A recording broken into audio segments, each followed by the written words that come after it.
मेरा नाम रेखा है। मेरी 3 बहनें और 2 भाई हैं। मैं अपने भाई-बहनों में सबसे बड़ी थी।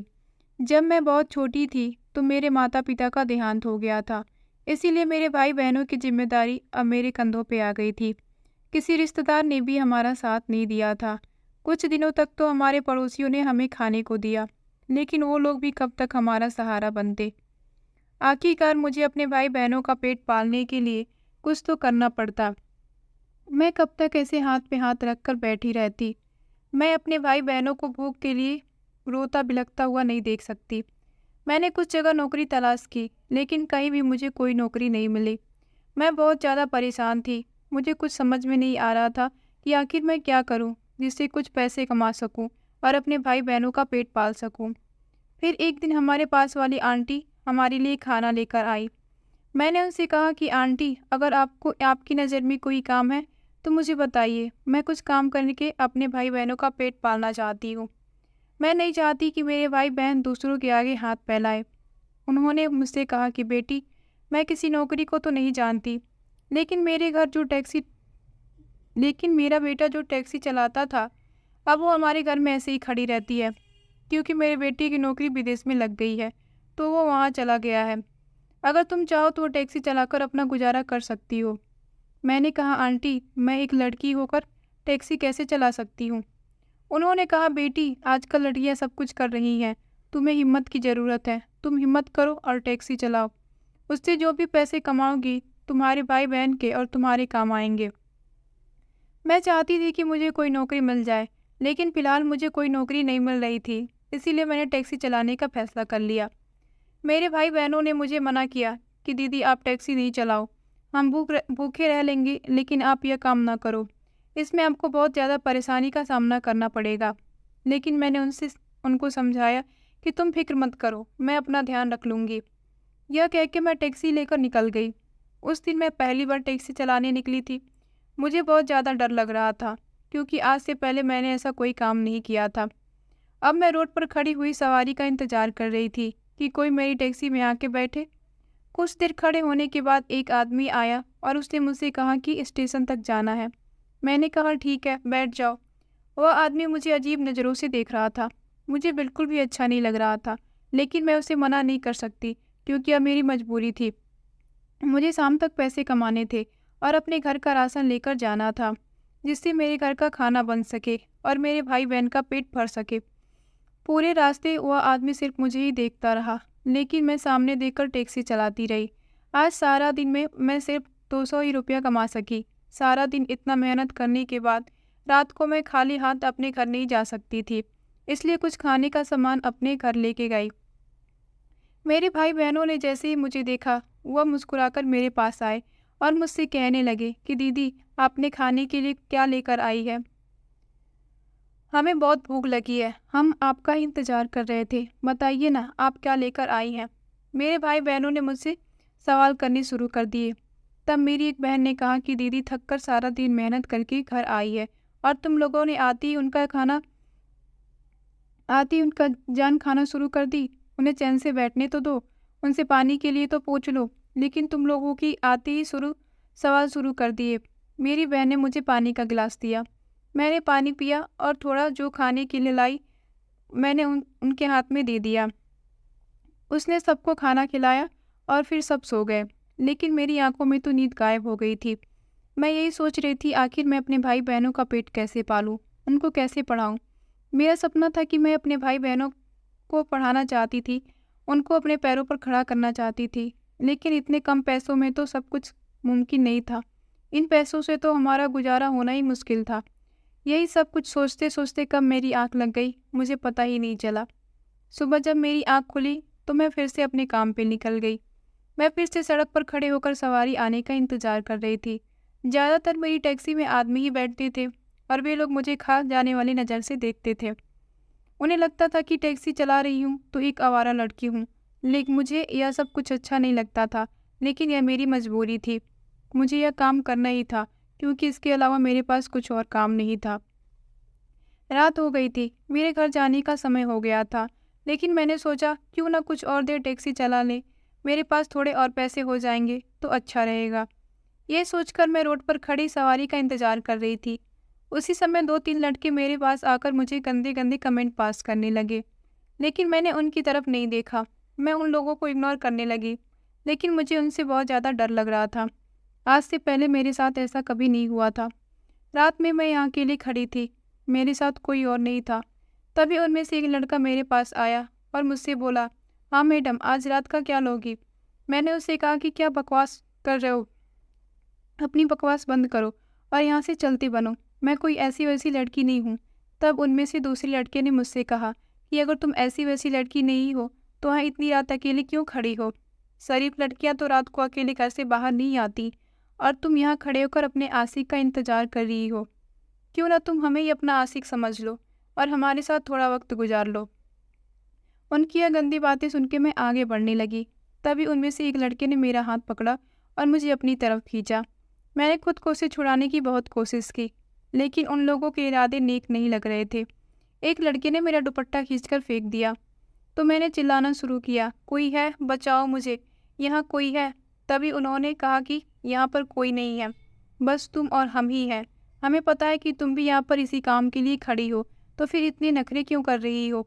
मैं उन लोगों से खुद को छुड़ाने की कोशिश कर रही थी और चिल्ला रही थी कि कोई है, मेरी जान बचाओ। उसी समय एक आदमी अपनी गाड़ी से उतरा। उसने उन लड़कों से कहा कि छोड़ दो इस लड़की को, वरना तुम्हारे साथ अच्छा नहीं होगा। उस आदमी को देखते ही वो लड़के वहाँ से भागने लगे। पता नहीं वो भला आदमी कौन था जिसने उस रात मेरी मदद की थी और मेरी इज्जत बचाई थी। उसने मुझसे कहा कि तुम यहाँ इतनी रात में अकेली यहाँ क्या कर रही हो? तुम लड़कियाँ ही खुद को अपने आप को खतरे में डालती हो और फिर कुछ हो जाता है तो दूसरे को इल्ज़ाम लगाती हो। तुम्हें पता है कि माहौल ख़राब है, फिर भी इतनी रात को निकलने की क्या ज़रूरत है? मैंने उस आदमी से कहा कि मैं टैक्सी चलाती हूँ। मेरे घर की हालत ठीक नहीं है। मेरे माता पिता इस दुनिया में नहीं हैं। मेरे छोटे भाई बहन हैं। उनका पेट पालने के लिए मुझे यह काम करना पड़ता है। रात को निकलना मेरा शौक़ नहीं है, बल्कि मेरी मजबूरी है। मेरे पास कोई और दूसरा नौकरी नहीं है। बस यही एक काम है जिससे मैं अपने भाई बहनों का पेट पाल सकती हूँ। फिर उस आदमी ने कहा कि ठीक है, लेकिन आज के बाद तुम रात में यह काम मत करना। तुम सिर्फ दिन में ही टैक्सी चलाना। चलो अब मैं तुम्हें तुम्हारे घर तक छोड़ देता हूँ। मैं उस आदमी से पूछना चाहती थी कि आप कौन हैं, लेकिन मैं उसे ज़्यादा सवाल नहीं कर सकी। उस आदमी ने मुझे घर तक छोड़ा और फिर वो वापस चला गया। जब मैं घर पहुंची तो मेरे भाई बहन सो रहे थे, लेकिन मेरी एक बहन जाग रही थी, मेरा इंतज़ार कर रही थी। घर आते ही वो मुझसे पूछने लगी कि दीदी क्या हुआ, इतनी देर क्यों हो गई? मैं कब से आपका इंतज़ार कर रही थी। मैंने उससे पूछा कि तुमने सबको खाना खिला के सुला दिया है? उसने कहा, हाँ दीदी, मैंने सबको खाना खिला के सुला दिया है। आप इन लोगों की फ़िक्र ना करो, मैं इनका ख्याल रखती हूँ। आप सिर्फ अपना ख्याल रखें। यह आपके कपड़े में इतनी धूल कैसी लगी है? क्या आपके साथ कुछ हुआ है? मैंने उसे कहा कि कुछ नहीं, बस मैं गिर गई थी जिस वजह से मेरे कपड़े गंदे हो गए हैं। अब तुम भी जाकर सो जाओ, बहुत रात हो गई है। मैं बहुत ज़्यादा थकी हुई हूँ, मैं भी सोने जा रही हूँ। यह कह के मैं सोने के लिए लेट गई और उस आदमी के बारे में सोचने लगी। अगर आज वो आदमी ना होता तो मेरी इज्जत तो तार तार हो चुकी होती। मैं किसी को मुंह दिखाने के काबिल नहीं रहती। मेरे छोटे भाई बहनों का क्या होता? मैं किस मुंह से उनके सामने जाती और उन्हें क्या बताती? जमाने वाले तो मुझे जिंदा नहीं छोड़ते। क्या कोई मेरी बात का यकीन करता कि मेरे साथ गलत हुआ है? सब लोग यही सोचते ना कि टैक्सी चलाने जाती है, ज़रूर मेरा ही कोई चक्कर होगा। यही बातें सोच सोच कर मैं बहुत ज़्यादा घबरा रही थी। सुबह मेरी आंख उस टाइम खुली जब मेरी बहन ने मुझे जगाया। वह मुझसे कहने लगी, दीदी आज आपको टैक्सी चलाने नहीं जाना क्या? मैंने उठ के देखा तो सूरज चढ़ चुका था। सुबह के 10 बज रहे थे। इतनी देर तक तो मैं सोती नहीं, फिर आज पता नहीं मुझे कैसी इतनी लंबी नींद आ गई। शायद सारी रात सो नहीं सकी, इसी वजह से सुबह मेरी आंख नहीं खुली। मैंने उठकर नाश्ता किया। आज मुझे बाहर जाते हुए बहुत डर लग रहा था। मेरे कदम लड़खड़ा रहे थे, लेकिन कुछ भी हो मुझे हिम्मत नहीं हारने थे। मुझे अपने भाई बहनों का सहारा बनना था, उनके लिए कुछ करना था, इसीलिए मैं टैक्सी चलाने निकल पड़ी। लेकिन आज भी मेरे पास ज़्यादा पैसे नहीं आए थे। मैं समझ नहीं पा रही थी कि आखिर मैं क्या करूं जिससे मैं ज़्यादा पैसे कमा सकूं, अपने भाई बहनों का फ्यूचर अच्छा कर सकूं, उन्हें पढ़ा सकूं। शाम के 6 बज रहे थे और मैं सड़क पे खड़ी सवारी का इंतज़ार कर रही थी। तब मैंने देखा कि एक लड़का एक लड़की को गाड़ी में बिठाकर कहीं ले जा रहा था। रोज़ मैं उस लड़की को इस रास्ते से गुजरता हुआ देखती थी, लेकिन उसके साथ रोज़ अलग-अलग लड़कियां होती थी। मुझे समझ नहीं आता कि आखिर यह इन लड़कियों को कहाँ लेकर जाता है और रोज़ इसके साथ अलग-अलग लड़की क्यों होती है। कुछ दिनों बाद वही लड़का एक लड़की को साथ लेकर मेरे पास आया और मुझसे कहने लगा कि हमें स्टेशन तक जाना है, छोड़ दो। मैंने कहा ठीक है, बैठ जाइए। वह मेरी गाड़ी में बैठ गए। जब स्टेशन आ गया तो वो दोनों मेरी गाड़ी से उतर गए। रास्ते में वो लड़का उस लड़की से प्यार भरी बातें कर रहा था। मंदिर में जाकर शादी करने की और एक दूसरे के साथ जीने मरने की कस्में खा रहे थे। मुझे लगा शायद यह लड़की अपने घर से भागकर आई है और इस लड़की के साथ शादी करने जा रही है। मैं सोच रही थी कि ये लोग किसी दूसरे शहर में जा रहे हैं। जब ये लोग मेरी गाड़ी से उतरे तो वह लड़का स्टेशन के सामने बने कोठे की तरफ उस लड़की को लेकर जाने लगा। वह लड़की कहने लगी, तुम इधर कहाँ जा रहे हो? हमें तो अपनी ट्रेन पकड़नी है। तब उस लड़के ने कहा, कैसी ट्रेन? हम कहीं नहीं जा रहे हैं। मैं तो तुम्हें यहाँ इस कोठे पर बेचने के लिए लाया हूँ। यहाँ मुझे तुम्हारे बहुत अच्छे पैसे मिलेंगे। वह लड़की जोर जोर से चिल्लाने लगी और उस लड़के को मारने लगी। वह कहने लगी, तुमने मुझे धोखा दिया है। तुमने तो मुझसे कहा था कि हम लोग भागकर शादी कर लेंगे, लेकिन तुम मुझे यहाँ कहाँ लेकर जा रहे हो? मुझे अपने घर वापस जाना है। वो लड़का हंस के कहने लगा, यहाँ जो आ जाता है वो वापस लौटकर अपने घर नहीं जाता। और तुम लड़कियों को क्या भरोसा? जब तुम अपना घर और माँ बाप को छोड़कर एक अनजान लड़के के साथ आ सकती हो, तो तुम तो किसी भी लड़के के साथ सो सकती हो। तो अब तुम्हें यहाँ पे रहने में क्या परेशानी है? मैं यह सब कुछ देख रही थी। मैंने सोचा कि उस लड़की की मदद करूँ। मैं अपनी गाड़ी से उतरी और उस लड़के से कहने लगी, तुम इस लड़की को धोखे से यहाँ लेकर आए हो। इसे अपने घर वापस जाने दो, वरना मैं पुलिस को सब कुछ बता दूंगी। वह लड़का कहने लगा, ठीक है, ये लो मोबाइल और पुलिस को फ़ोन कर दो। पुलिस हमारा कुछ नहीं बिगाड़ सकती। जो आदमी ये सारे काम करवाता है उसकी पहुंच बहुत ऊपर तक है। पुलिस उस पर हाथ डालने का भी सोच नहीं सकती। तुम्हारे लिए बेहतर यही होगा कि तुम अपने रास्ते जाओ।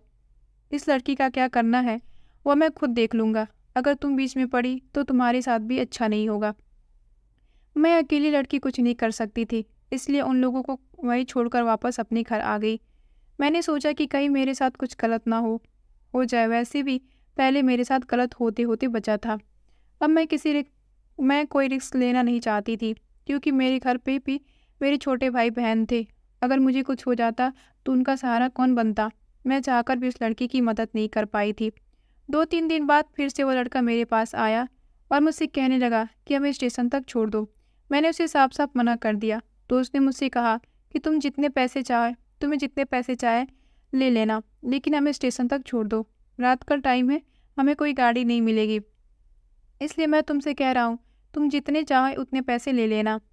इस समय मुझे पैसे की बहुत ज़्यादा ज़रूरत थी, क्योंकि मेरे घर जो राशन था वो ख़त्म होने वाला था और मुझे अपने भाई बहनों का एडमिशन भी करवाना था। अगर इस साल भी अपने भाई बहन का एडमिशन नहीं करवाती तो उनका पूरा साल बर्बाद हो जाता। मैंने उसे कहा, ठीक है, बैठो। मैंने उसे स्टेशन तक छोड़ दिया। उस लड़के ने मुझसे कहा कि तुम यहाँ बैठी रहो, मैं थोड़ी देर में आकर तुम्हें पैसा दे देता हूँ। वो लड़का 10 मिनट में बाहर आया और मुझे 1000 रुपये दे दिया। इतने पैसा देखकर मेरी आंखें तो खुली की खुली रह गई। मैंने कहने लगी, इतने पैसे किस काम के लिए तुम मुझे दे रहे हो? वह लड़का कहने लगा, जो तुम काम मेरे लिए किए हो उस काम के लिए इतने ही पैसे होते हैं, बल्कि ये तो कुछ भी नहीं है। अगर तुम इस काम में हमारा साथ दोगी तो तुम्हें बहुत सारे पैसे मिलेंगे, जिससे तुम अपनी सारी परेशानी को दूर कर सकती हो और ऐसो आराम की ज़िंदगी जी सकती हो। सारा सारा दिन तुम सड़कों पे परेशान फिरती रहती हो, सवारियाँ ढूंढती रहती हो। तुम्हें इन सब की भी ज़रूरत नहीं पड़ेगी। तुम आराम से अपनी ज़िंदगी जीना और अपने घर वालों को भी खुशहाल ज़िंदगी देना। मैंने उस लड़के से कहा कि मुझे क्या करना होगा। तब उसने मुझे बताया कि हमारा बहुत बड़ा गैंग है। हम लड़कियों को लाकर यहाँ पर बेचते हैं और यहाँ से लड़कियाँ विदेश जाती हैं।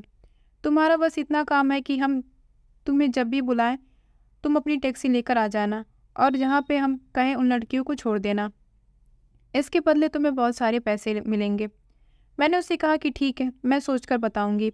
जब मैं घर गई तो इस बारे में सोचने लगी कि मुझे उन लोगों का साथ देना चाहिए या नहीं। मैं जानती थी कि ये काम बहुत ज़्यादा गलत है। मैं किसी लड़की की ज़िंदगी बर्बाद कर रही हूँ, लेकिन मैंने सोचा कि जब दुनिया वालों ने मेरे बारे में नहीं सोचा तो मैं क्यों दुनिया वालों के बारे में सोचूं।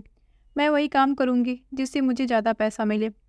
अगले दिन मैं उस लड़की के पास गई और मैंने इस काम के लिए हाँ कर दी। अब दिन में तो मैं टैक्सी चलाती थी, लेकिन जब मेरे पास उस लड़के का फ़ोन आता तो मैं चली जाती और लड़कियों को उस जगह पर छोड़ देती जहाँ वो लोग मुझसे कहते थे। पैसों के लालच में शायद मेरा ज़मीर मर चुका था। अब मेरे पास इतने पैसे हो गए थे कि मैं अपने भाई बहनों का एडमिशन एक अच्छे कॉलेज में, अच्छे स्कूल में करवा सकती थी। मेरे भाई को बाइक चाहिए था, मैंने उसको भी लेकर दे दी। मेरी बहन ने मोबाइल मांगा, मैंने उसे वो भी लाकर दिला दिया। मेरे भाई बहन सब लोग बहुत ज़्यादा खुश थे। उन्हें देखकर मैं भी बहुत ज़्यादा खुश होती थी। मैं यही चाहती थी कि मेरे भाई बहन एक अच्छी ज़िंदगी गुजारे और वह उन्हें मिल रही थी। लेकिन जिस काम से मैं पैसा कमा रही थी, मैं नहीं जानती थी वह इतनी बुरी सूरत में मेरे सामने आएगा। मेरा भाई जितने पैसे मांगता मैं उसे दे देती। मुझे पता ही नहीं चला कि कब वो गलत संगत में पड़ गया। मैं पैसे कमाने के चक्कर में इतनी अंधी हो चुकी थी कि अपने भाई बहनों पर ध्यान नहीं दे सकती कि वो घर से बाहर क्या कर रहे हैं, वह मेरे कमाए हुए पैसों का कहाँ खर्च कर रहे हैं। मुझे इस बात से कोई मतलब नहीं था। वे जितने पैसे मुझसे मांगते मैं उन्हें लेकर दे देती। रोज़ जब मैं अपने घर आती तो मुझे ना मेरा भाई दिखाई देता और ना ही मेरी बहन। बहन अक्सर फ़ोन पे बातें करती रहती थी। जब मैं उससे पूछती कि तुम किससे बात करती हो, तो वह कहती कि मैं अपने दोस्त से बात कर रही हूँ। जब मैं उससे भाई के बारे में पूछती तो यह कहती कि भाई तो ज़्यादातर बाहर ही रहता है, वह घर में कम ही आता है। अब तो वह बाहर ही खाता है। मैंने सोचा चलो कोई बात नहीं, बेचारे ने इतना बुरा वक्त देखा है। अब उसके पास थोड़े पैसे हैं तो बाहर खा लेगा या थोड़ा घूम लेगा, तो इसमें क्या बुराई है। इसलिए मैंने इस बात को अपने दिमाग से निकाल दिया। एक दिन जब मैं एक लड़की को कोठे छोड़ने जा रही थी, तब मुझे वही आदमी मिला जिसने मेरी इज्जत बचाई थी। उसने मेरा रास्ता रोक लिया और मुझसे कहने लगा कि मैंने गलत किया उस दिन उसकी तुम्हारी इज्जत बचाकर। मुझे तुमसे यह उम्मीद नहीं थी कि तुम खुद एक लड़की होकर इन लड़कियों का सौदा कर रही हो। तुम्हें शर्म नहीं आती? मैंने उससे कहा कि तुम्हें कैसे पता चला कि मैं क्या कर रही हूँ? उसने कहा कि मुझे सब पता रहता है कि कौन क्या कर रहा है। मैंने कहा आखिर तुम हो कौन? वो आदमी कहने लगा कि यह तो तुम्हें पता चल ही जाएगा कि मैं कौन हूँ, और जिस दिन तुम्हें पता चलेगा उस दिन तुम्हें अपने किए पे बहुत पछतावा होगा। मैं तुमसे अभी कहता हूँ कि तुम यह काम छोड़ दो, तुम्हारे लिए अच्छा नहीं होगा, वरना इस काम का अच्छा अंजाम नहीं होगा। तुम्हें इस काम की सज़ा ज़रूर मिलेगी। मैंने उससे कहा कि तुम होते कौन हो मुझे सज़ा दिलाने वाले? मैं कुछ भी करूँ, मेरी मर्जी। तुम किस हक से कह रहे हो कि मैं यह काम छोड़ दूँ? जब से मैंने यह काम शुरू किया है, मैं अपने भाई बहनों को एक अच्छी ज़िंदगी दे रही हूँ। मैं यह काम नहीं छोड़ सकती। यह काम करना मेरी मजबूरी है। तब वो आदमी कहने लगा, यह काम करना तुम्हारी मजबूरी नहीं, बल्कि तुम्हें पैसों का लालच हो गया है। तुम ईमानदारी से काम करके भी अपने भाई बहनों को अच्छी ज़िंदगी दे सकती हो। मैंने उसे कहा कि मैंने भी ईमानदारी से काम करने का ही सोचा था, लेकिन उस काम से मुझे कुछ नहीं मिला। लोगों ने मेरी इज्जत पे हाथ डालने की कोशिश की। ईमानदारी से कमाकर मुझे क्या मिल रहा था? 2 टाइम की रोटी मैं अपने घर वालों को नहीं खिला पा रही थी, ना ही मैं उनको पढ़ा लिखा सकती थी। मैं नहीं चाहती हूँ कि कल वो भी मेरी तरह सड़कों की धूल छाने या मेरी तरह टैक्सी चलाएं। मैं उन्हें कामयाब इंसान देखना चाहती हूँ, जिसके लिए मुझे बहुत पैसों की ज़रूरत है, और मुझे पैसे सिर्फ इसी काम से मिल रहे हैं। तब उस आदमी ने मुझसे कहा कि तुमने गलत रास्ता चुन लिया है, तुम अपना रास्ता बदल लो। तुम एक सीधी-सादी शरीफ लड़की हो। मैं नहीं चाहता कि कल को तुम्हारे साथ कुछ गलत हो, इसलिए तुम्हें समझा रहा हूँ। आगे तुम्हारी मर्जी, तो तुम जो चाहो वह करना। यह कह के वो आदमी मेरे पास से चला गया। मैंने अपना काम पूरा कर दिया। आज जब मैं घर पहुंची तो मेरा भाई एक लड़की के साथ कमरे में बैठा हुआ था। उन दोनों के गले में वरमाला थी। मैंने भाई से पूछा कि ये लड़की कौन है और तुम्हारे गले में यह माला क्यों पड़ी है? तुम कहाँ से आ रहे हो? क्या तुम्हारे कॉलेज में कोई ड्रामा हुआ है जिसके लिए तुमने यह गेटअप लिया है? वह कहने लगा, दीदी, इस लड़की का नाम सीमा है। मैं इसे बहुत प्यार करता हूँ और हम दोनों ने मंदिर में शादी कर ली। अपने भाई के मुंह से यह बात सुनकर मेरे पैरों तले से ज़मीन निकल गई। मैंने उसके गाल पे एक जोरदार थप्पड़ लगाया और उसे कहा, कैसा घटिया मजाक कर रहे हो? आज के बाद से अगर तुमने ऐसा मजाक किया तो मैं तुम्हें घर से निकाल दूंगी। उसने कहा, दीदी, मैं कोई मजाक नहीं कर रहा हूँ। मैंने सच में इस लड़के से शादी कर ली है। मैं इस लड़की से प्यार करता हूँ। यह बात लड़की के घर वालों को पता चल गई। उन्होंने इसको घर से निकाल दिया, तो मैंने इससे शादी कर ली और उसे यहाँ लेकर आ गया। दीदी, आप प्लीज़ हमें इस घर में रख लीजिए। अगर आपने मुझे घर से निकाल दिया तो मैं कहाँ जाऊँगा? मैंने अपने भाई से कहा, मैंने तुम्हारे लिए क्या-क्या सपने देखे थे कि तुम पढ़ लिख कर अपनी बहनों का सहारा बनोगे, किसी मुकाम को हासिल करोगे, अपने पैरों पे खड़े हो जाओगे। लेकिन तुमने तो सब कुछ मिट्टी में मिला दिया। मुझे तुमसे यह उम्मीद नहीं थी। मैंने तुम लोगों के लिए सारा-सारा दिन, सारी-सारी रात मेहनत की ताकि तुम लोग कुछ बन सको। लेकिन तुमने तो मेरी सारी मेहनत पर पानी फेर दिया। तुम खुद तो कुछ कमाते नहीं हो, इसे कहाँ से खिलाओगे? मेरे कंधों पे तुम लोगों का बोझ कम है जो इस लड़की को भी मैं यहाँ पे रख लूँ। तुम इसको लेकर यहाँ से चले जाओ और अब तुम खुद कमाना और इसे खिलाना। मैं तब तुम्हें पता चलेगा कि पैसा कमाना कितना मुश्किल काम होता है। मैं तुम्हारी शक्ल नहीं देखना चाहती, तुम मेरी नज़रों से दूर हो जाओ। अपने भाई को तो मैंने घर से निकाल दिया, लेकिन मेरा दिल बहुत ज़्यादा बेचैन हो रहा था। मैं जानती थी कि उसके पास कोई काम नहीं है, पता नहीं वह कैसे अपना गुजारा करेगा।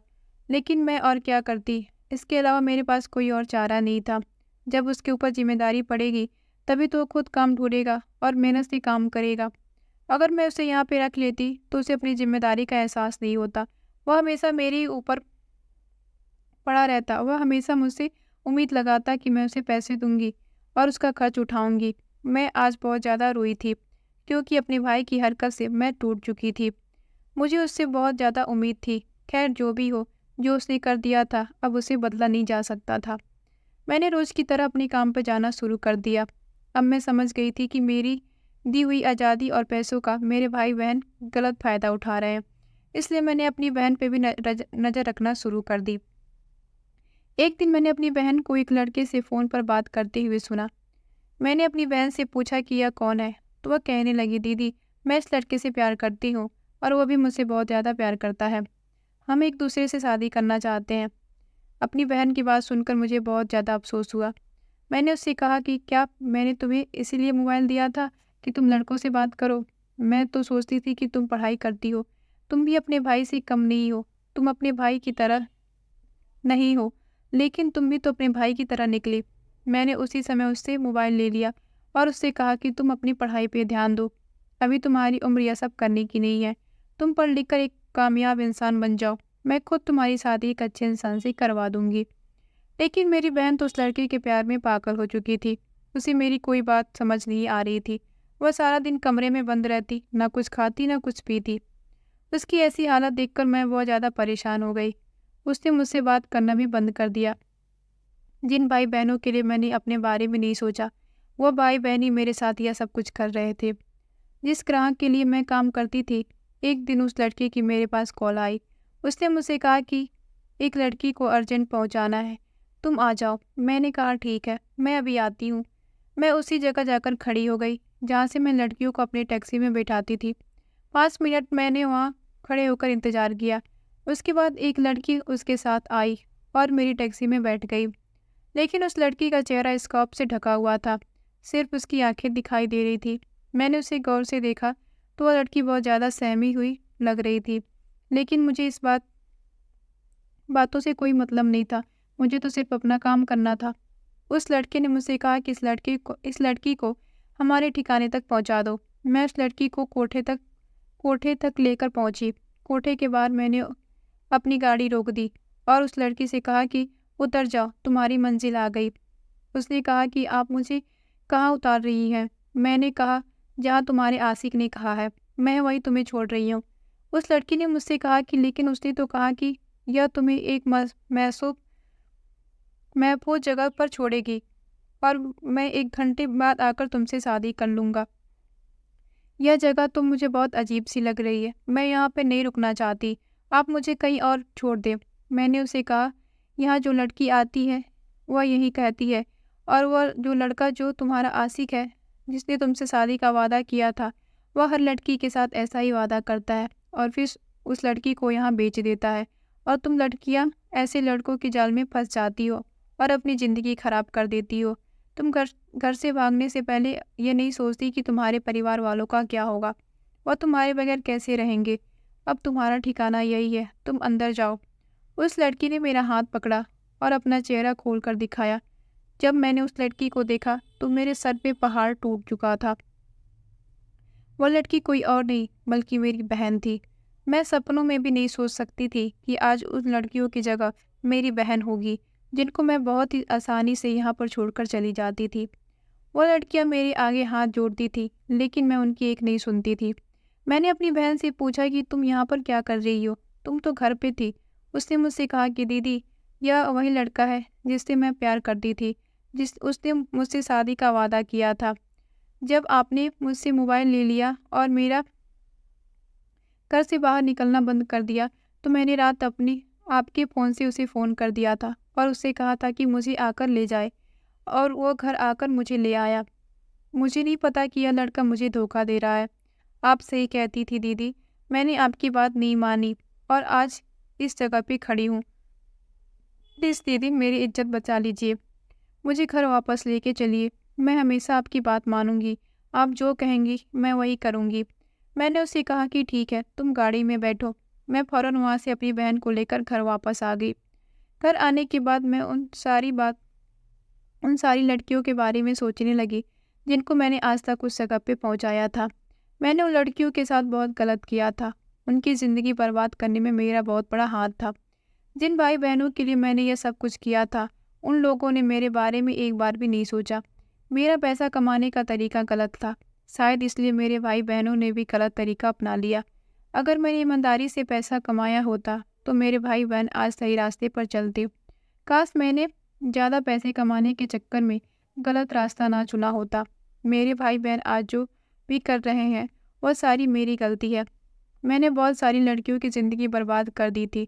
मैंने कभी सपने में भी नहीं सोचा था कि आज उस जगह पे मेरी अपनी बहन खड़ी होगी, जहाँ मैंने हज़ारों लड़कियों को पहुँचाया। पता नहीं आज वो किस हाल में होंगी, उनके माँ-बाप किस हाल में होंगे। शायद उन लोगों की बद्दुआ है, जो आज मेरे साथ ये सब कुछ हुआ।